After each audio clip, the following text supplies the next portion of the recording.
کہ یہ بات بالکل کلیئر کر لیں کہ یہ کبھی ہو نہیں سکتا کہ سپریم کورٹ کی ججمنٹ امپلیمنٹ نہ ہو.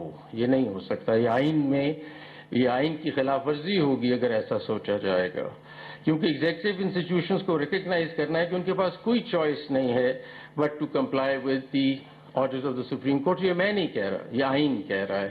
آئین کا یہ اسٹرکچر ہے اور یہ اتھارٹی ڈرا کرتی ہے سپریم کورٹ آئین سے، کسی اور ڈاکیومنٹ سے نہیں.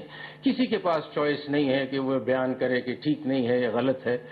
آئین کہتا ہے کہ یہ ججمنٹ ہے، یہ ججمنٹ امپلیمنٹ ہونی ہے. یہی طریقہ ہے. یا پھر چینج کر دیں سارا اسٹرکچر، کچھ اور بنا لیں، لیکن جو آئین ہے اس وقت، جو آئین کا اسٹرکچر ہے اس کے مطابق تو یہی پوزیشن ہے. اور ڈس ریگارڈ اور ڈیلے نہیں کیا جا سکتا کسی ورڈکٹ کو، ورنہ سارا لیگل سسٹم کو آپ بگاڑ کے رکھ دیں گے.